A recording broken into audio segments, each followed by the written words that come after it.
Sa ikalimang pagkakataon sa biyaya ng Panginoon, tayo po ay naghahanda na para sa fifth evangelism na sila ay makapakinig ng salita ng Diyos. At ito ang mga resibo ng ating napamilihan. At ito po ang patuloy na pagsuporta at pagtuwang ng mga mananampalataya ng Panginoong Jesucristo na tunay na nakakaunawa ng kahalagahan ng pag-aakay ng kaluluwa. Pagpasensyahan niyong muli ang aking boses, mga kaibigan, mga kapatid. Sa tulong at biyaya ng ating Panginoon, mga kaibigan, mga kapatid, tayo po ay nasa ikalimang evangelism na po. At oo, mga kaibigan, mga kapatid, kada evangelism na nagaganap ay tayo po ay nag-i-invite ng 50 katao na pinamamahaginan natin ng bigas, ng groceries, at hindi lamang yun, mas higit lalo na maunawa nila ang kaligtasan, na makapakinig sila ng salita ng Diyos upang maunawa nila kung ano ang kanilang tunay na kalalagayan sa harapan ng Diyos, na kailangan nila ang Panginoong Jesucristo sa kanilang buhay upang magkaroon sila ng kaligtasan. At nangyayari po ang lahat ng yan, mga kaibigan, mga kapatid, dahil tuloy-tuloy ang biyaya sa atin ng Panginoon.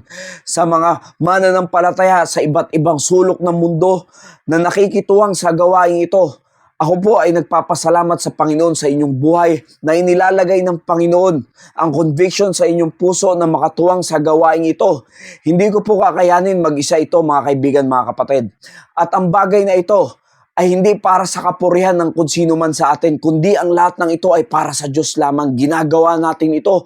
Nagkakaroon tayo ng isang layunin na makapag-akay ng kaluluwa sa ating Panginoong Jesucristo, hindi para sa ikasisikat natin, hindi para sa ikayayabang natin, hindi porket na tayo ay nakakatuwang sa gawain ito ay para sa atin ng papuri, kundi para sa Panginoon po ang lahat ng mga bagay na ito. Ako po ay tunay na nabe-bless sa ginagawa ng Panginoon sa inyong buhay, dahil ni isang beses ay hindi pa naman talaga tayo nagkikita in person.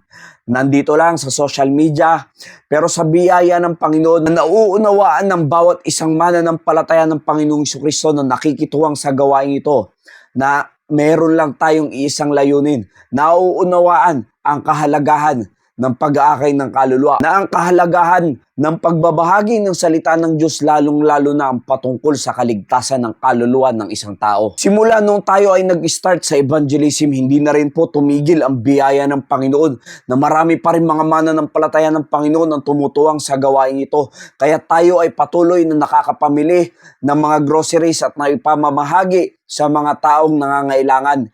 At higit sa lahat, ang mga taong hindi pa nakikilala ang ating Panginoong Jesucristo.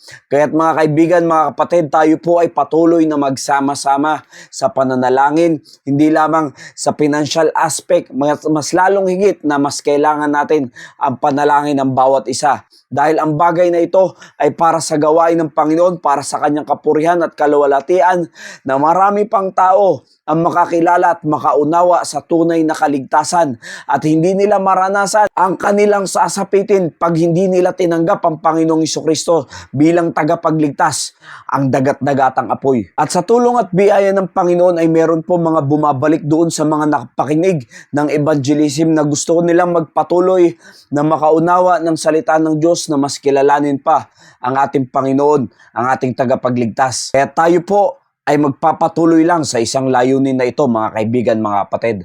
Nawa naging pagpapala po ang mensaheng ito. Maraming salamat po and God bless you all.